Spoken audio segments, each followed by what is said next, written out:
A husband humiliated in public, a wife indifferent to his pain, and a quiet town about to be shattered. Harold Briggs thought controlling his young, materialistic wife would protect his pride. But obsession has a price. One night, a refusal, a push, a moment of rage, and everything spirals into a deadly act. How far would someone go when love turns to control, and control turns to murder? Harold Briggs adjusted his oversized blazer as he followed Lana through the bustling shopping district. The sun glinted off the glass storefronts, reflecting the polished shoes of busy pedestrians. His chest tightened as he extended his hand for a hug. Lana's eyes darted past him and she stepped aside. The contact he craved, the reassurance of her affection, was denied. Whispers from nearby shoppers brushed against him like cold wind. Harold's jaw clenched. The crowd felt suddenly oppressive.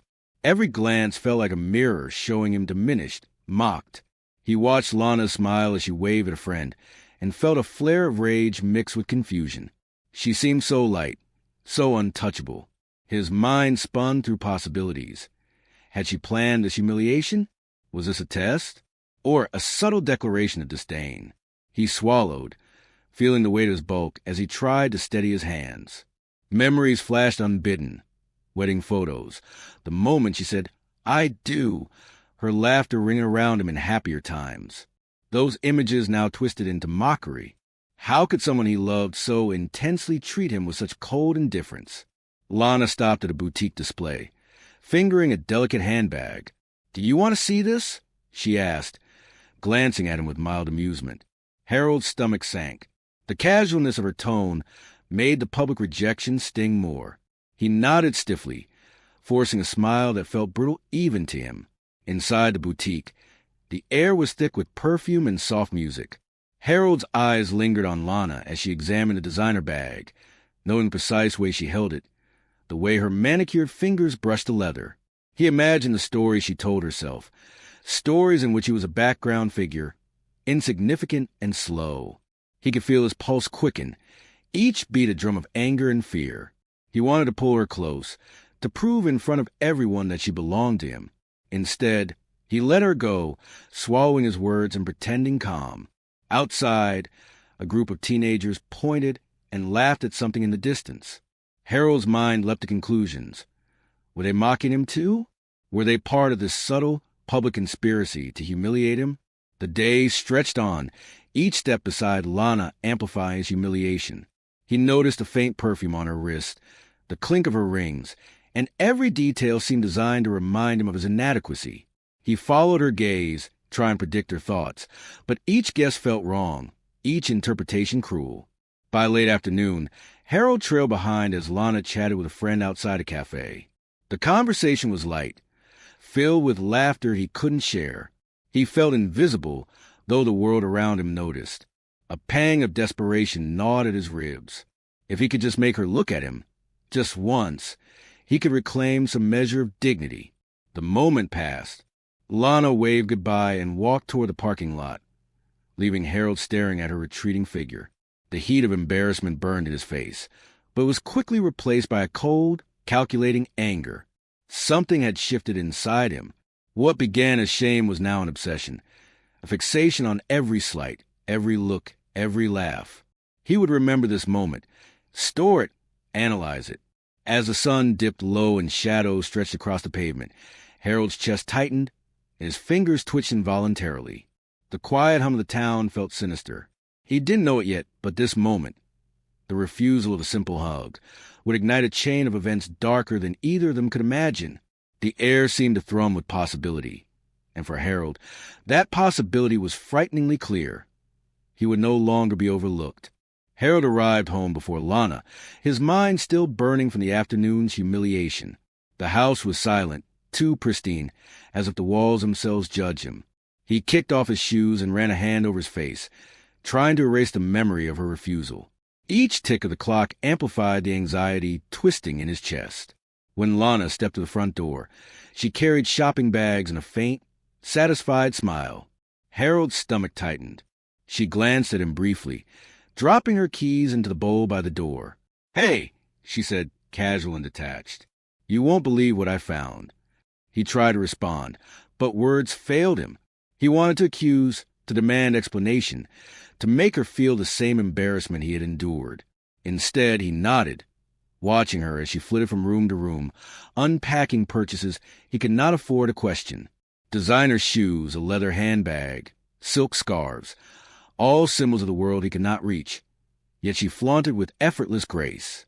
Harold forced himself into the living room, pulling a chair to sit, though his body felt heavy and constricted. His eyes fell on the stack of mail by the kitchen counter. Curiosity, perhaps fear, pushed him to sift through it. Among the mundane bills and letters, a credit card statement caught his attention. The numbers leapt out at him. $6,200 in luxury purchases over the past month. Anger surged, but beneath it, a darker emotion simmered. Fear. Was she hiding something from him? Using him? Mocking him behind his back? He felt both betrayed and powerless.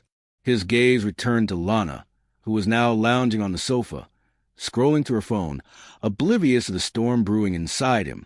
The silence stretched, punctuated only by the faint ticking of the wall clock. Harold's thoughts spiraled. What had he missed? What small signs had he ignored that now pointed to this betrayal? He replayed every glance, every word, searching for cracks in her behavior that would confirm his suspicions. The more he searched, the more certain he became that she was deliberately keeping him in the dark. "Harold, you're awfully quiet," Lana said, looking up. Her voice was light, teasing, a tiny dagger. "Something on your mind?" He opened his mouth, but nothing came out. The words felt useless, incapable of conveying the storm inside him. Instead, he leaned back, breathing shallowly, trying to control the trembling in his hands. Hours passed. Lana disappeared into the bedroom to change, and Harold followed, not consciously, but driven by a magnetic pull of suspicion. He lingered in the doorway, watching her reflection in the mirror. Her expression was unreadable.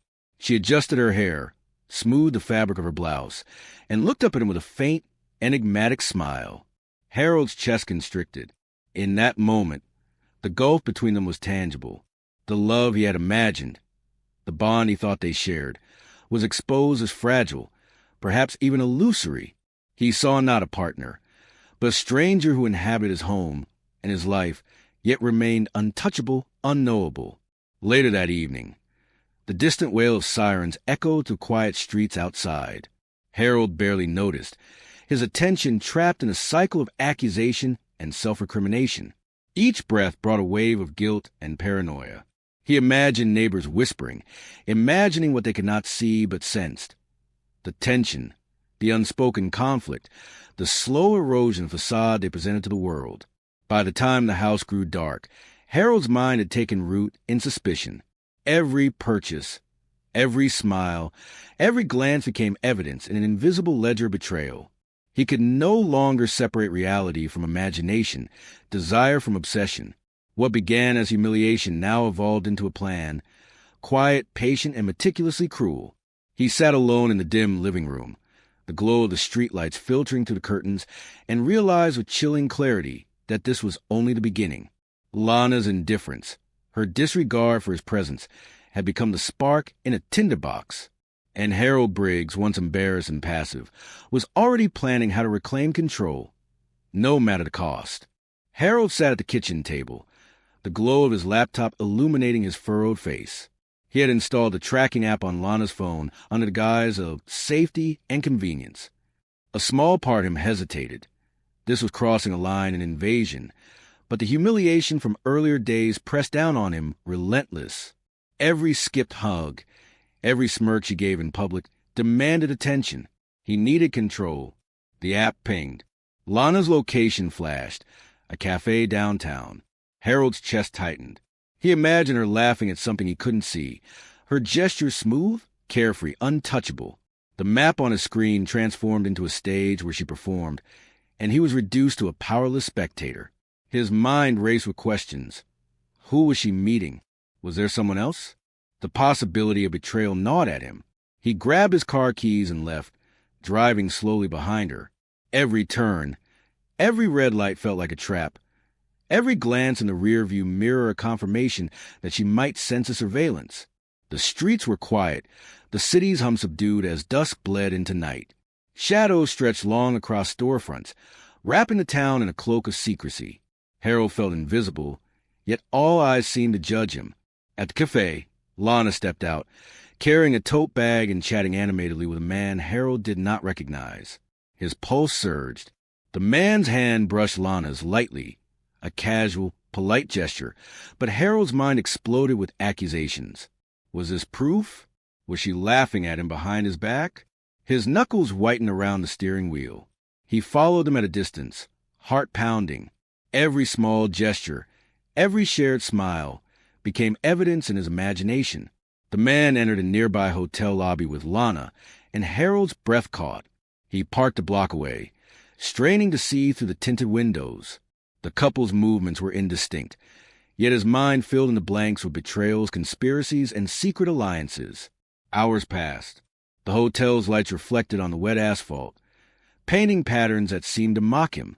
Finally, Lana emerged alone, her posture relaxed, almost triumphant. Harold's relief was immediate and confused. She had not been with another man. The relief was hollow, though, because it only intensified the obsession. What was she hiding? Why all the secrecy? On the drive home, Harold replayed every memory of their marriage. The honeymoon photos, her laughter in the living room, her teasing remarks, each now carried a shadow of doubt.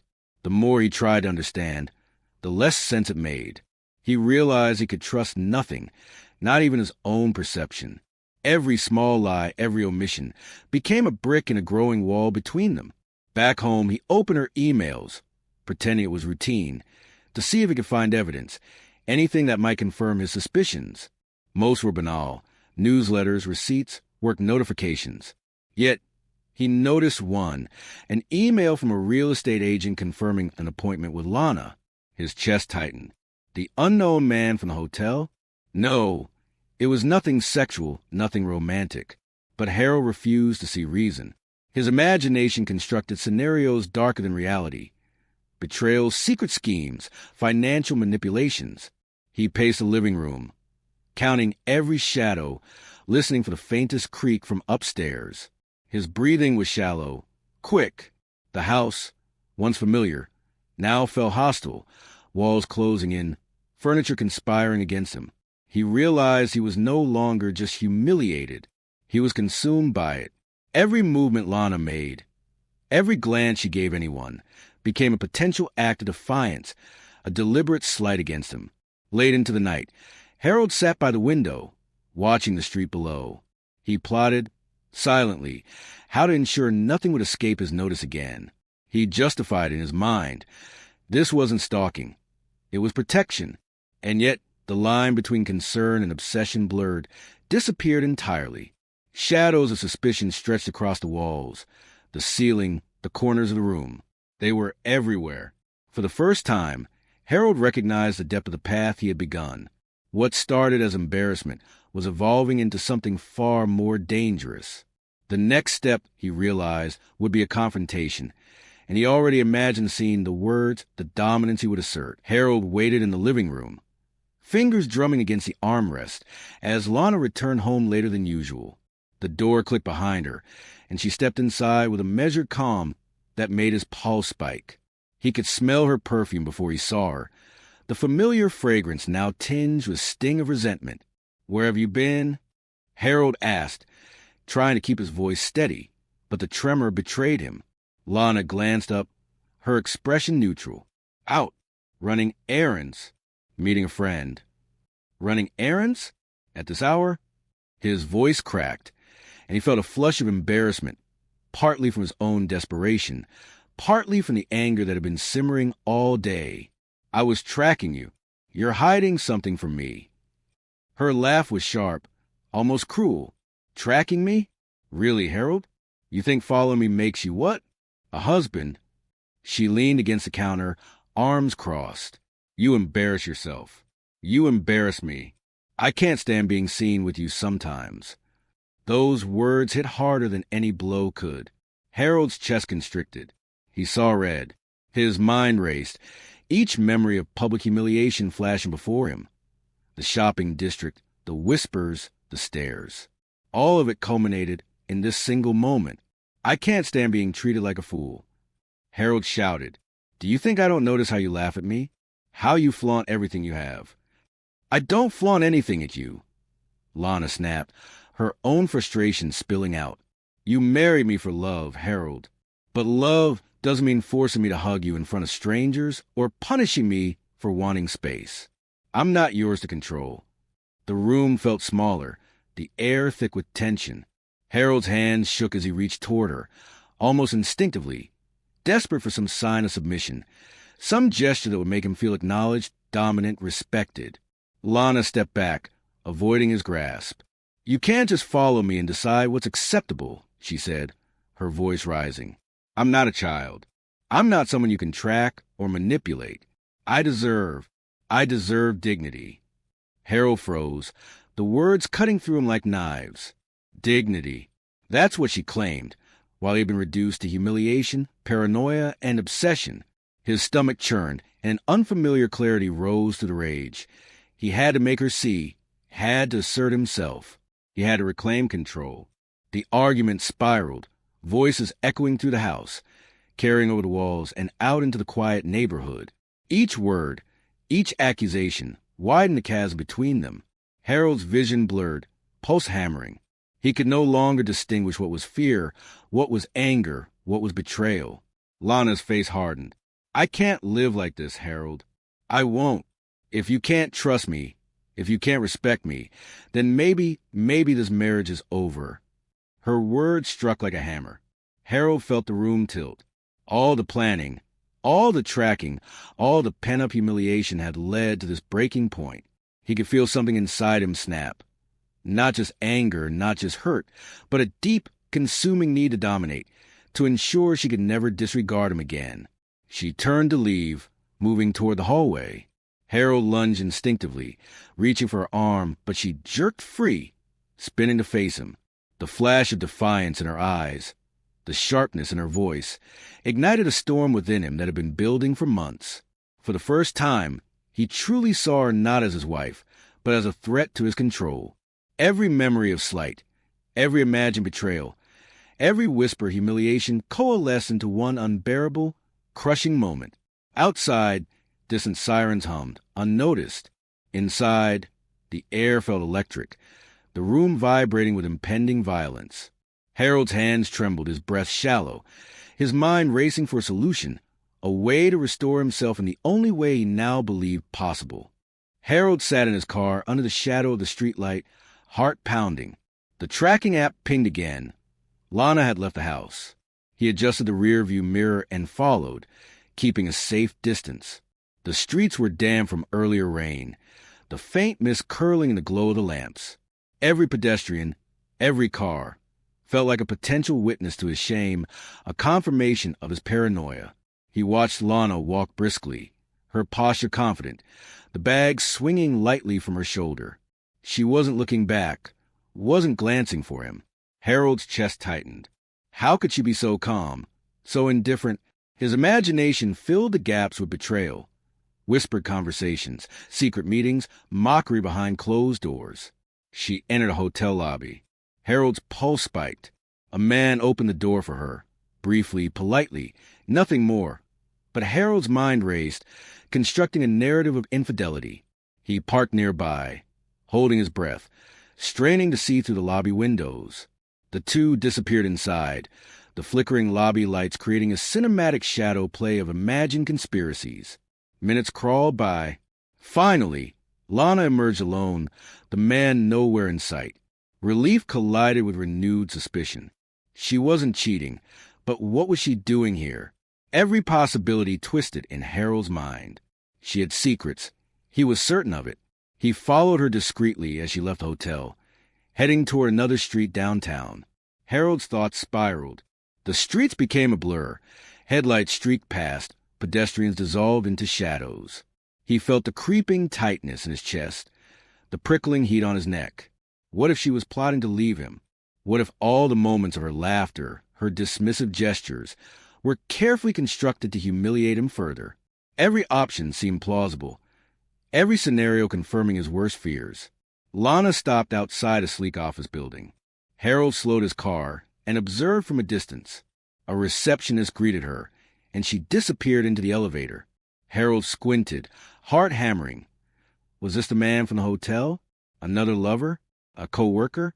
A friend? No. As minutes ticked by, it became clear she was meeting a professional, a divorce attorney. His chest heaved. Anger, betrayal, and humiliation fused into a hot, choking swirl. Driving slowly behind her as she left the building, Harold tried to process what he had just witnessed. She wasn't being unfaithful, not in the way his mind had imagined, but she was planning to abandon him. The idea cut deeper than any imagined betrayal. She was leaving, and he would be left with the shame, the loss, the undeniable truth of his failure. By the time Lana returned home, the sky was dark, and the streets glistened from the fading mist. She entered with the same casual air, as if the day had been ordinary, effortless. Harold's mouth opened, closed, opened again. Words failed him. The tracking, the following, the imagined narratives, none of it mattered. She had made her plans, quietly and deliberately, while he burned with humiliation. He forced himself to speak. Where were you? Who were you meeting? His voice was low, but every word trembled with accusation. Lana's eyes met his, calm and unwavering. I told you, just some legal matters. Harold's hands clenched the steering wheel of his mind. Legal matters? She was planning her escape. The reality, cold and undeniable, collided with his obsession. The humiliation of being rejected in public, the secrets he had unearthed through his tracking, now transformed into a plan in his mind. A plan to confront her, to reclaim control, to punish. He replayed the day's events endlessly, each moment reinforcing his rage, his despair. The shadows of the evening wrapped around him, the quiet streets offering no solace. He realized something terrifying. He could no longer just watch. He needed to act. As he stared out at the empty streets, the sense of inevitability settled in. This wasn't just paranoia anymore, it was strategy. The humiliation, the lies, the hidden truths, they demanded resolution. And Harold Briggs was already imagining the confrontation that would force her to see him, to feel him, to pay the price for every slight. Harold waited in the living room, the faint hum of the ceiling fan filling the silence. Every creak of the floorboards made him flinch. He could hear Lana moving about upstairs, her steps light, unconcerned. The knowledge that she had been meeting a divorce attorney gnawed at him, a slow, corrosive fire in his chest. He had followed her, tracked her, imagined betrayals, and now he knew. She was leaving him. When she descended the stairs, she carried herself with the same calm confidence that had fueled his obsession. Harold's throat tightened. His palms were damp, fingers trembling. He opened his mouth, closed it, tried again. Lana, we need to talk. She paused, her eyes meeting his. Calm, steady, almost daring. About what? Harold's voice rose, a mixture of desperation and anger. About everything. About the lies. About how you've been treating me. About leaving me for what? Money? Freedom? Lana shook her head, taking a measured step back. You think this is about me treating you badly? Harold, it's about control. You want to control everything, where I go, what I do, even how I feel. I can't live like that. I won't. He felt the world tilt. The words cut deep, slicing through the last remnants of denial. He had convinced himself that if he could just assert himself, if he could just make her see, she would come back, acknowledge him, feel the same humiliation she had caused him. But she was untouchable, defiant, refusing to play the role he demanded. I followed you. I watched you. I did all of this for us. Harold shouted, the volume cracking, voice breaking. And you laugh at me. You humiliate me. You think I'm weak. Lana's lips pressed into a thin line. No, Harold, I don't think you're weak. I think you're lost. Lost in your obsession. Lost in your pride. And I can't help you anymore. Something inside Harold snapped. The room tilted. The walls closed in. He felt the surge of rage and heartbreak combine into a singular, crushing force. He reached out instinctively, but she pulled away, spinning to face him. The look in her eyes, fear, defiance, certainty, fueled a fire inside him. "You can't just leave me," he growled, voice low, dangerous. "You don't get to leave me." "I already have, Harold. Every day you humiliate me. Every day you track me. Every day you try to control me. You've left me. I'm just walking out now before it's too late." Her words were a hammer to his chest. The silence that followed was suffocating, heavy with tension. Harold's mind raced. Images of humiliation, betrayal, and obsession collided. He wanted to scream, to shake her, to force her to feel what he felt. The desperate need to reclaim control, to assert dominance, to punish, became a tangible, almost physical weight pressing him down. He stepped toward her, fists clenched. The air between them vibrated with energy, electric and unstable. She flinched but did not retreat, staring back with unwavering defiance. Harold's vision narrowed. The room, the house, the world outside ceased to exist. All that remained was a confrontation, the raw, unbearable collision of desire, anger, and obsession. In that moment, he realized there was no turning back. What had been simmering for months, the shame, the humiliation, the paranoia, had reached a boiling point. And now, the first act of violence was no longer just a possibility. It was inevitable. The quiet of the house was shattered by the thud of his foot against the wooden floor. A distant siren wailed outside, unnoticed. Inside, the storm had begun. The house was thick with tension, every shadow a threat, every creak a warning. Harold's pulse thundered in his ears. Lana backed toward the kitchen counter, eyes wide but unwavering as he advanced, fists clenched. The heat in his chest burned, a mixture of humiliation, rage, and desperate need for control. He could barely breathe, yet every nerve screamed demanding action. "Harold, stop!" Lana's voice cut through the storm in his mind. "You're scaring me." Her words should have grounded him, but they only intensified the turmoil. Each syllable, each breath, each tremor of her body became proof of his imagined betrayal, the confirmation that she had been mocking him all along. He lunged, gripping her upper arms, his fingers digging into the fabric of her blouse. She twisted, trying to free herself, her eyes flashing defiance. "I'm not yours to control," she shouted. The strength behind her words collided with his own, sending a jolt of frustration surging through him. For a moment, time slowed. He saw her face, pale but alive, and his own reflection in the polished refrigerator door. A man twisted by obsession and rage. The anger that had been simmering for months exploded into a blinding, uncontrollable force. He pushed her backward, intending only to assert himself, but the momentum carried her into the marble counter. The sickening thud echoed through the kitchen. Silence followed, thick and heavy, punctuated only by Harold's ragged breathing. He stared, heart hammering, as Lana slumped to the floor. Panic and disbelief collided with the rage still coursing through his veins. "No, no, no, no," he muttered, dropping to his knees beside her. Her hand rested limply on the cold tile, her eyes half closed, her lips pale. A torrent of emotions flooded him: guilt, fear, shame, and an almost hypnotic need to justify what had just happened. His mind raced through every possibility, each one darker than the last. He could call for help. He could pretend it was an accident. But even as he considered these options, a cold, precise calculation began to form. The humiliation, the rejection, the imagined betrayals, they demanded resolution. Harold's gaze flicked to the living room, to the window where shadows danced on the blinds. Neighbors could see. The police could come. Evidence of his loss of control was everywhere. He reached for a towel to wipe her face, to stop the bleeding, but his hand shook uncontrollably. Each movement reminded him of the irreversible moment that had just occurred. The air felt suffocating, the room spinning around him. Harold pressed his hands to his temples, trying to regain some semblance of clarity.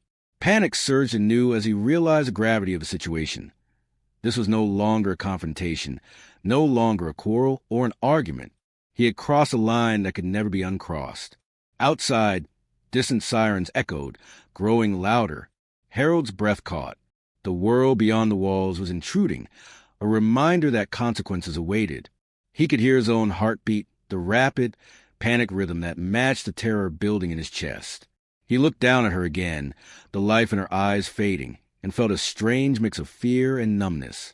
The act was over, but the psychological weight pressed on him as if the walls themselves were closing in. Every thought, every imagined slight, every whisper from the past collided in his mind. Finally, he rose unsteadily to his feet, staring down at the motionless body. The house was silent, except for the faint hum of the refrigerator and the distant siren outside.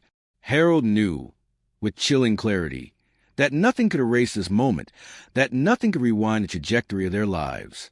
What had begun as humiliation and obsession had reached its apex, leaving only consequence, guilt, and a darkness that could not be undone. He sank into a chair, trembling, aware that the next minutes would define everything. Every choice, every decision, every attempt to cover the truth would be shadowed by the knowledge of what he had done. Harold sat on the edge of the sofa, his body stiff, the cold sweat clinging to his skin. The kitchen was silent, but the smell of blood clung to the air like a living thing. He stared at Lana's motionless form, her head resting at an odd angle, and realized the finality of the act. Panic surged, tangled with the remnants of rage and obsession. He had to act, had to make this disappear. Grabbing paper towels, he began wiping the blood from the marble counter, each swipe shaking in his hands. The effort seemed endless, the red stubborn, refusing to be erased. His thoughts raced. How could he explain this? How could he make it appear as an accident, a slip, a momentary tragedy unconnected to his hands? Every idea felt fragile, doomed, yet he clung to them desperately. He pulled Lana's body into the living room, arranging her limbs in a way that seemed natural, as if she had simply collapsed in exhaustion. The movements were mechanical, devoid of emotion. His mind cataloged every detail. The faint stain on the floor, the towel damp with blood, the position of her hands. Each small imperfection became a potential threat, a clue that could unravel everything. Harold rifled through drawers, gathering cleaning supplies, imagining the narrative he would tell if anyone questioned him. It was an accident, he whispered to himself repeatedly, each repetition an attempt to convince both himself and the universe. He wiped down surfaces, moved furniture slightly, and adjusted the lighting. Shadows fell across the room, creating a cinematic mask of normalcy that barely concealed the chaos beneath. A sudden knock at the door froze him. His heart thudded violently.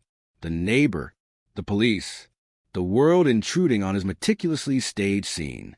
He held his breath, straining to listen. Another knock, firmer this time, and a voice called through the door. "Mr. Briggs? Everything okay in there?" Harold swallowed, the lump in his throat forming instantly. He forced a calm he did not feel. "Yes, just a little accident in the kitchen. Nothing serious," he called back, voice shaking. The knock ceased. He exhaled slowly, feeling the tension in his shoulders spike again. Someone had seen him earlier, someone who could piece together the sequence of events. He returned to Lana's body, checking for any signs of life, though he knew the truth. Her eyes remained closed, her face pale and still. The reality pressed down on him, heavier than any imagined humiliation, heavier than the anger that had driven him. The consequences of his obsession were tangible, immediate, inescapable. Harold glanced at her phone lying on the counter, cracked from the fall during the struggle. He picked it up, scrolling through recent messages, emails, reminders. Each notification seemed to scream at him, fragments of her life he had tried to ignore now mocking him. The tracking app, the hotel, the attorney, every secret he had interpreted, every paranoia he had built, culminated here. He moved carefully, trying to eliminate evidence. Blood smudges under the nails, the fallen kitchen knife, footprints slightly smeared on the tile. All demanded attention. Every adjustment, every attempt to clean was both mechanical and obsessive, a desperate effort to reclaim control over reality that had slipped entirely from his grasp.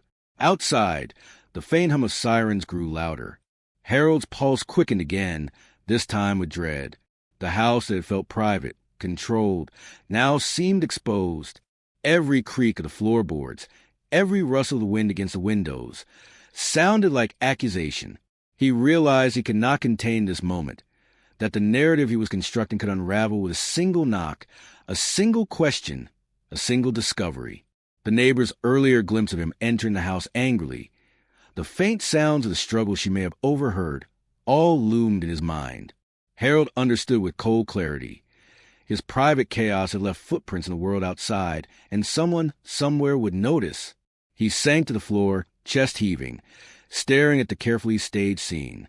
The lie he had attempted to construct already felt fragile, a house of cards threatening to collapse under the weight of reality. He knew the next hours would determine whether his obsession, his humiliation, and his rage would be revealed to the world, or remain hidden in the shadows of his own making.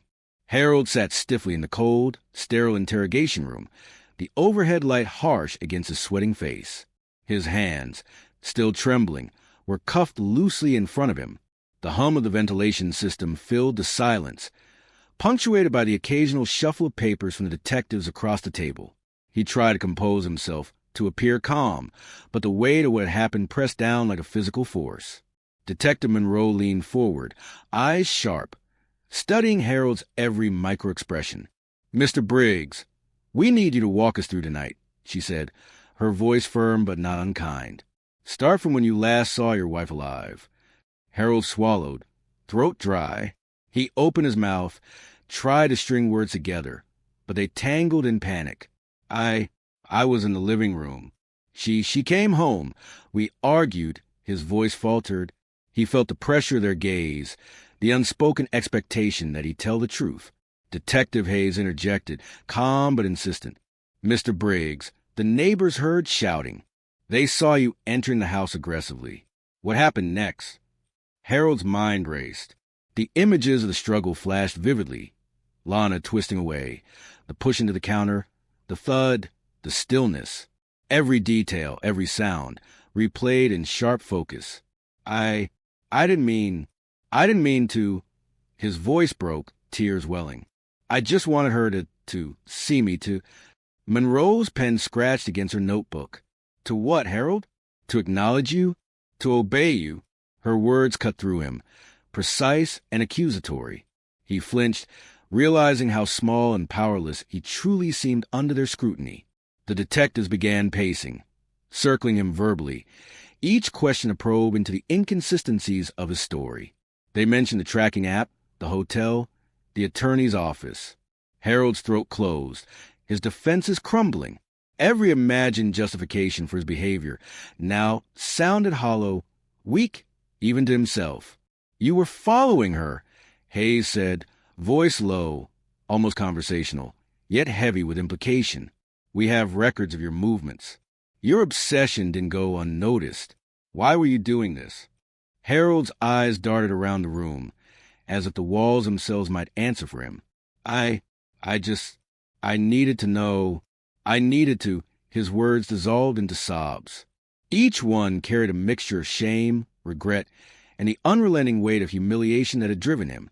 Monroe leaned closer, her gaze unwavering. "We're not here to hurt you, Harold. We want the truth. Start with the argument. The push, the fall, everything matters." Harold trembled violently, his mind a chaotic swirl of obsession, fear, and guilt. He pictured the marble counter, the blood, the stillness of her face. He remembered the moment he realized what he had done, the collapse of control he had fought to maintain. He felt exposed, naked before their questions, his internal justifications crumbling under the cold light of reality. She laughed at me," he stammered, voice barely audible. "Not just today, not just now, all the time. She embarrassed me. I just wanted her to love me back." Hayes exchanged a glance with Monroe, then wrote something in his notebook. The detectives had seen this before. Men convinced their obsession justified violence. But this was different. Harold's breakdown was total, his psychological unraveling on full display. The room seemed to shrink around him, the walls pressing in. Each flashback, each memory of perceived betrayal, played like a film in his mind, relentless, unceasing. His own guilt became almost unbearable. For the first time, he recognized that his actions were irreversible, and the law, the world outside, and the moral consequences of his obsession were now inevitable. Monroe's voice cut to the mental chaos. "Harold, the truth is the only way to face this. Tell us everything." He nodded slowly, tears running freely. His obsession, his rage, his humiliation, all of it poured out in halting confessions, fragments of thought, desperate explanations. Each word, each detail, only confirmed the enormity of his actions. The psychological spiral that had begun months ago had reached its apex, fully exposed under the harsh light of interrogation. The courtroom was silent, heavy with anticipation. Harold sat in the defendant's chair, hands folded but trembling, eyes fixed on the floor. The weight of months of obsession, humiliation, and rage pressed down on him in a way that even the interrogation room had not prepared him for. The prosecution's case was airtight. Surveillance records, the tracking app, witness statements, and his own confessions formed a damning mosaic. Detective Monroe took the stand first, detailing the evidence she and Hayes had gathered. Mr. Briggs tracked his wife's movements for weeks, she stated plainly. He followed her to the hotel, to the attorney's office, and ultimately confronted her in their home. His obsession escalated until it culminated in her death. Gasps rippled through the courtroom. Harold's throat tightened, each word striking him like a physical blow. He remembered the living room, the push, the thud against the marble counter, the silence afterward. The memory of Lana's eyes, half closed and still, sent a fresh wave of nausea through him. The defense attempted to frame the argument as a temporary loss of control, a tragic accident fueled by emotional distress. But Harold knew, deep in his core, that the truth was far darker. It was not a momentary lapse. It was a culmination of obsession, humiliation, and escalating rage. Every warning sign, every argument, every refused hug had contributed to this inevitable outcome. The prosecutor held up Lana's phone. These messages, this tracking history, and this record locations confirm a pattern of behavior that led directly to her death. This was not impulsive. This was deliberate. Harold's hands shook visibly now. He could barely meet the eyes of anyone in the courtroom. Each statement, each revelation, stripped away the last layers of denial, the facade of justification he had built. I just want her to love me, to respect me, crumbled under the cold weight of evidence. The defense called witnesses to testify about the marriage. Friends and family spoke of Harold's controlling tendencies, his obsession with Lana's public behavior, and her growing fear of him. Each anecdote, each quiet recollection, painted a picture he could no longer deny. He had become a man consumed by fixation, a man who allowed humiliation to metastasize into murder. Harold felt the eyes of the courtroom on him. He wanted to speak, to explain, to justify, but words were empty. The story had already been told, pieces of it recorded in logs, texts, surveillance, and witness testimonies. His version no longer mattered. He had unleashed a chain of events that could not be undone. As the trial progressed, evidence revealed the depth of his obsession. Police demonstrated how he had analyzed her every movement, interpreted every gesture as a slight, and allowed paranoia to replace reality. Experts testified about his psychological state, detailing the toxic mix of narcissism, insecurity, and obsession that had led him to cross the line. Finally, the jury deliberated. Harold sat in silence, each second stretching, the courtroom's weight unbearable. He replayed every humiliation, every imagined betrayal, every moment that had festered into rage. His mind traced the spiral from the shopping district hug to the fatal confrontation. Each step inescapable, inevitable. The foreperson stood. We, the jury, find the defendant guilty of first-degree murder. The words hit Harold like a hammer. First degree, premeditated, the culmination of months of obsession and paranoia now codified in the law. He sank into his chair, tears streaming freely. The dark truth, once hidden beneath layers of justification, obsession, and denial, had been revealed for all to see. Outside the courthouse, the world moved on. Reporters captured the story, neighbors whispered, and the town absorbed the shock. Harold's life, once defined by obsession and control, was now defined by consequence. The facade of his perfect life had crumbled, leaving only guilt, regret, and the stark reality of justice. Inside, Harold's mind replayed the moments that had led here. Each hug refused, each public slight, every imagined betrayal, all had been magnified by his obsession, culminating in irreversible tragedy. He had believed he could control the world, control Lana, control humiliation itself. In the end, the only thing he controlled was the truth of his own destruction. The case closed. The dark truth lay bare, and Harold was left to face the consequences of his obsession. Justice had been served. But the emotional fallout lingered like a shadow, a reminder that humiliation left unchecked can fester into something lethal.